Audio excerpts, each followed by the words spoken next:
blonde synthetics are a little bit shinier. It's really shiny. To me, this is like full-on Farrah Fawcett hair. And when I got these, I had to do a double take. Oh, you got your windshield wipers out again. This one is a great updo piece. It's a great night out piece. This is gonna make you feel like $1,000,000. Hi everybody, welcome back to the Chiquel YouTube channel. My name is Amanda and today I'm excited to show you two brand new styles by Envy. But before I jump into it all, I'm gonna remind you to like this video and subscribe to my YouTube channel where you can learn even more about alternative hair. All right, so it is currently September 2025 right now, and Envy has just recently released 3 new wavy synthetic styles. I have 2 here to show you. They are similar in a sense, but they're actually quite different when we take a look at them. So you know what I'm gonna do? I'm just gonna hop right to it, and I'm gonna start off by showing you, wait till you hear the name of this one. This one is called Amanda. I like to think that they named this after me. Fairly certain that they didn't, but we can all pretend. Anyways, this one is called Amanda. And like I said, this is a synthetic style. It is a regular synthetic style, not a heat-friendly style, just regular. Okay, one thing you're gonna notice about regular synthetic styles if you are new to the wig world is that they're gonna have a little bit of a shine, and you're gonna see some of that shine through the screen here. But just note that I am standing in front of a window with natural light, and the light is going to reflect it a little bit more in the screen than it actually does in person. So keep that in mind, that the shine you see in the screen is a little bit more than it actually is. That being said though, you will find that blonde synthetics are a little bit shinier than brunette synthetics. And to prove my point with that, I'm gonna show you this brunette synthetic here. So although there is a little bit of shine on it, it's, in my opinion, brunettes just tend to not reflect quite as much light as the blondes do. So just, you know, a little tidbit of information just based on my experience. But let's take a look at Amanda's cap. And I will note that the cap of Amanda is identical to the cap of Molly, which is the next style that I'm gonna show you after. So what you're gonna see on these caps is a double layered monofilament top. So this bottom, or I should say the top layer when it's on your head, is gonna be that, you know, standard monofilament that you see on a lot of other caps. But the layer that's closest to your skin here is gonna provide a little bit more comfort, a little bit more softness on your scalp.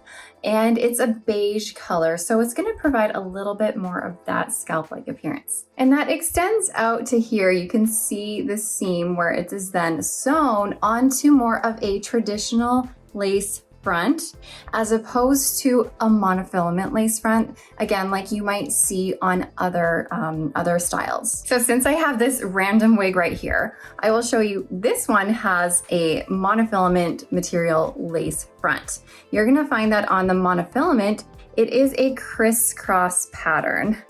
I don't know if you can see how it's like a crisscross, but this one, this is more of a softer traditional lace here, and that is more of a honeycomb pattern.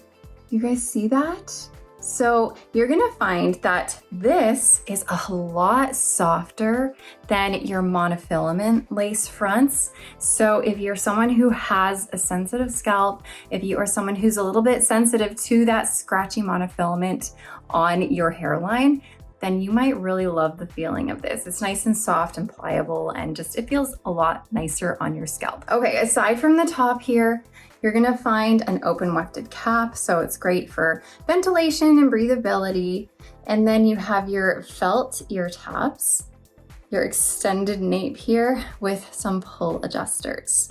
So that is essentially your cap for Amanda. Now I have Amanda here in their new version of Champagne Shadow. So they call this right on the tag, new Champagne Shadow. So they've just updated their colors a little bit, making them a little bit trendier, a little bit more with the times. So they're not quite as flat, a little bit more dimensional. So this is gonna be a light dimensional, more golden blonde with some platinum in it as well. And then we do have some rooting on this, but it's a really nice light brown. It's a nice light warm brown color. So a lot of you guys are often like, I hate the dark roots. This isn't a dark root at all. Can you see how soft that rooting is? And it just blends really nicely into the rest of this color. So the new Champagne Shadow color. Let's get this on here and see what she looks like. So this is like, to me, this is like full-on Farrah Fawcett hair. It's like so much volume, so much body. And that's because it is closer to a medium density for sure.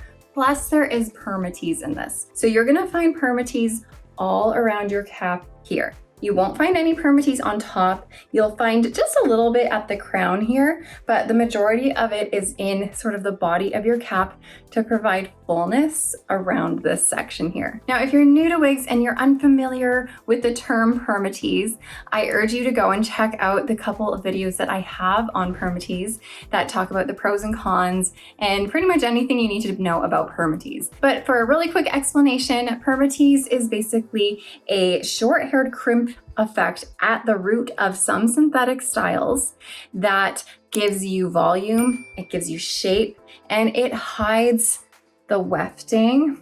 Hold on, let me dig through the permatease to find some wefting even. It's even hard to find, but it hides the wefting so that you can't see through to your scalp as easily if the hair were to move funny or the wind were to blow. I do find that the permatease on this is really well done though. It is in strategic places so that you don't feel like it's too crazy poofy on top, and it gives you that volume to create the look that this style was meant to be. Like, this style is meant to be big and it's meant to be that voluminous style. So let me give you guys a little spinaroo here, show you what Amanda is all about.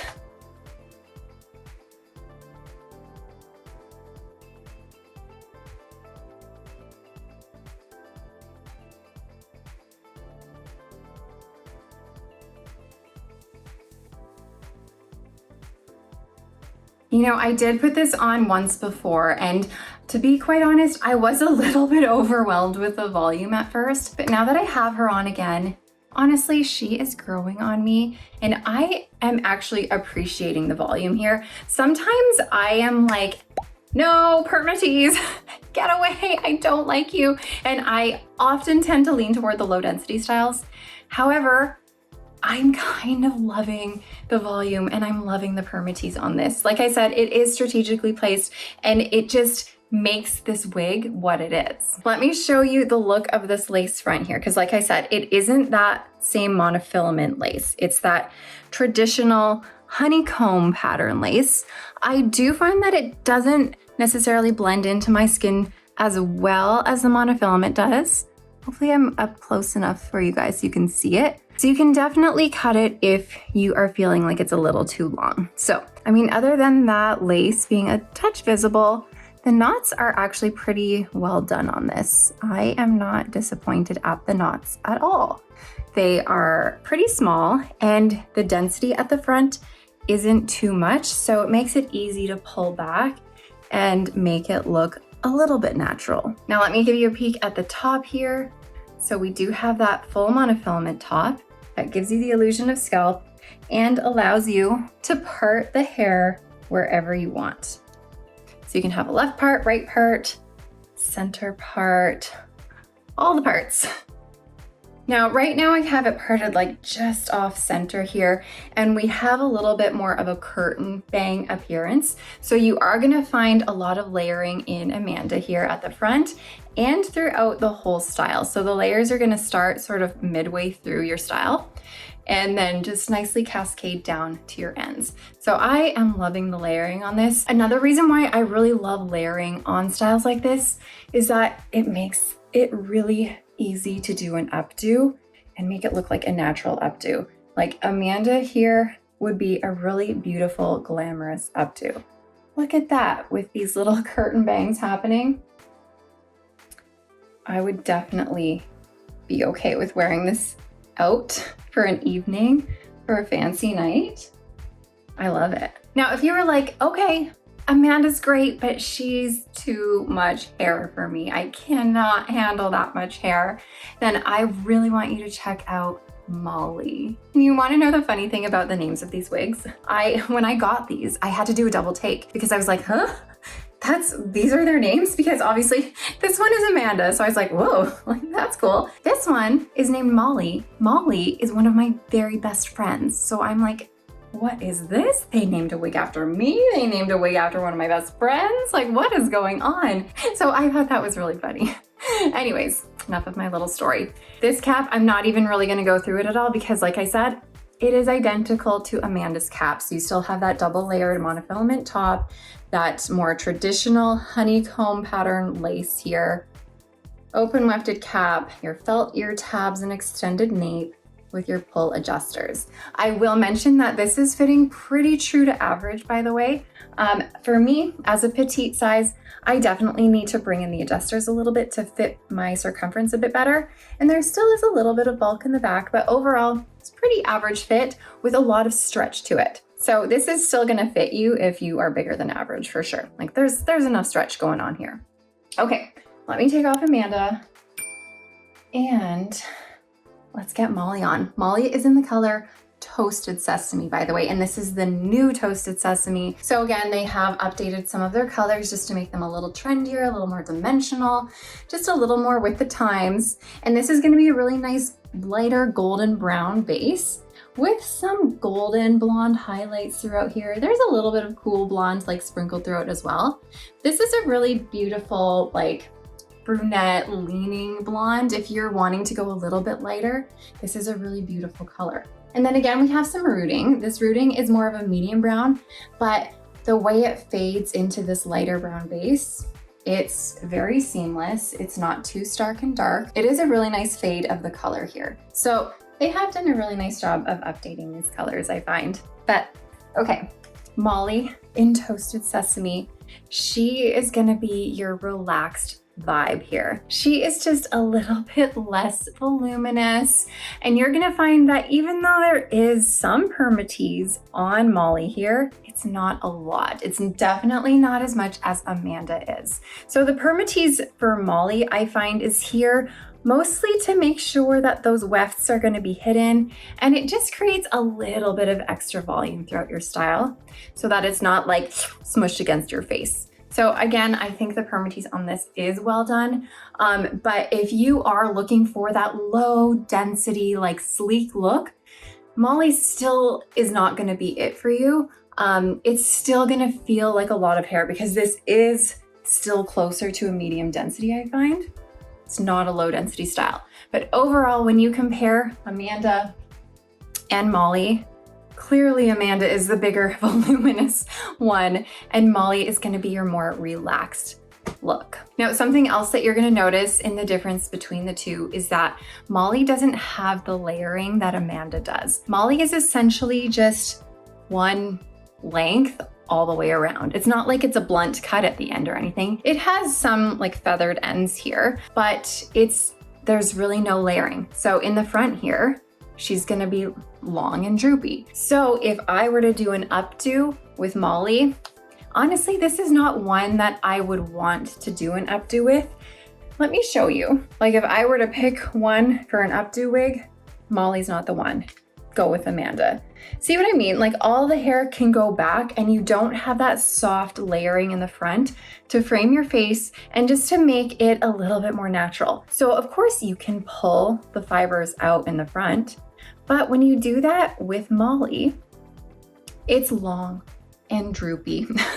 You see what I mean? And it just kind of like falls there, just like bleh. It's so funny. I've told this story before. I don't know if I've told this in one of my YouTube videos. I say this on my lives a couple times, but when I was growing up and when I had my own hair, I loved ponytails with a burning passion. I would put my hair in a ponytail all the time. And every time I put my hair in a ponytail, I would take two pieces out in the front, two long droopy pieces out in the front. And that's how I would wear my hair all the time.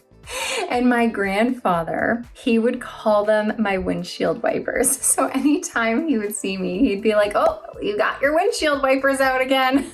And we had this running joke going on for a very long time. It was one of my cutest little memories of my grandfather. Anyways, so putting Molly up in an updo, you're gonna be left with some windshield wipers.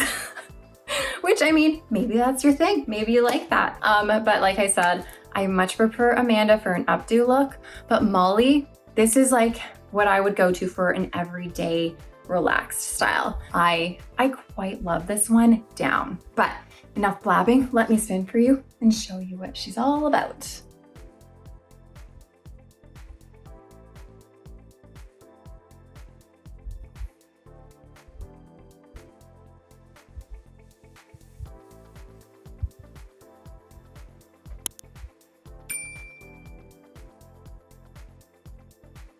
Now, I often get asked when I show wigs if these styles are tuckable. So can you tuck them behind your ears and are they gonna stay? You know what, with Molly, you can sort of do it. I'm kind of doing it for you. I always keep some pieces out in front so that you don't see the ear tabs. So you can tuck her. She would likely stay, but she's like slowly popping out. A little bit. So you can kind of tuck her if you wanted to. Whereas I think on Amanda, you'd have a much harder time tucking her and having it stay like that. All right, now let me show you the lace front with this new Toasted Sesame color. So color plays a large role in what the knotting is gonna look like because the darker the fiber, the more evident the knotting is. So let me get up close and personal with you so you can see it. Same as with Amanda, it's a nice low density front, so you can easily pull it back. Doesn't feel like there's too much hair here, which is really nice. Again, this lace, that honeycomb pattern, I find it a little bit more evident on my skin, and I would probably cut it back a little bit. But overall, the knotting is still fairly small, fairly well done for this type of lace. So I mean, really the same with Amanda. If I were to cut this back a little bit, I don't mind this lace front at all. And then again, we have that full monofilament top where you can part it anywhere you want. So that's what she looks like parted. And you know what I'll do? I'm gonna try and part her on the side a little bit so we can see what Molly looks like with a side part. And of course, it's not gonna wanna go. You're gonna have to use heat to get this to go where you want it to go because it's not trained to go in that direction. So I would suggest using either low heat or using a fabric steamer to help guide these fibers in the direction you need them to go so that they can cool there and set in that spot and then they'll stay. But here she is with a side part. All right, I'm gonna put her back to her rightful home right now in the center.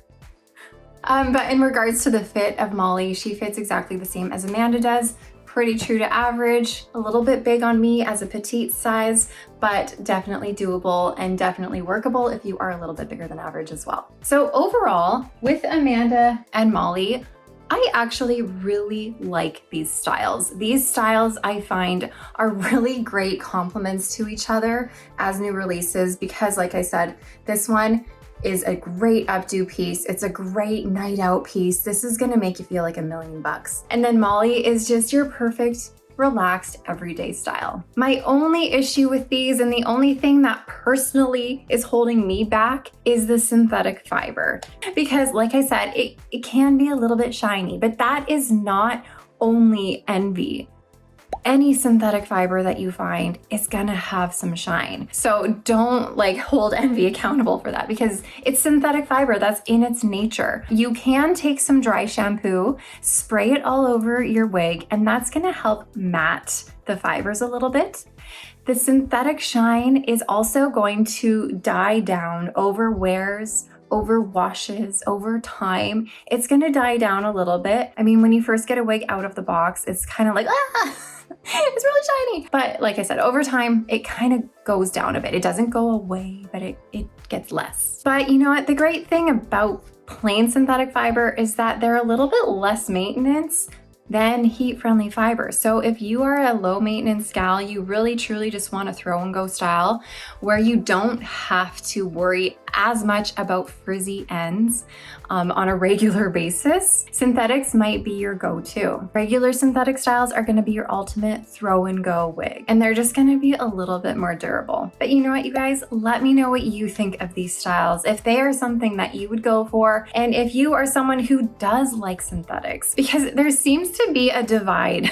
There seems to be the people who only do heat-friendly synthetic fibers, and then there's the people who only do regular synthetic fibers. And then there's like not a lot of crossover. So I'd love to know where you stand on that point. If you are one way or the other, let me know in the comments, and let me know also if you preferred Molly or if you preferred Amanda. I'm always so curious to know. But anyways, thank you so much for being here with me. As always, I appreciate your support, and I will see you next time.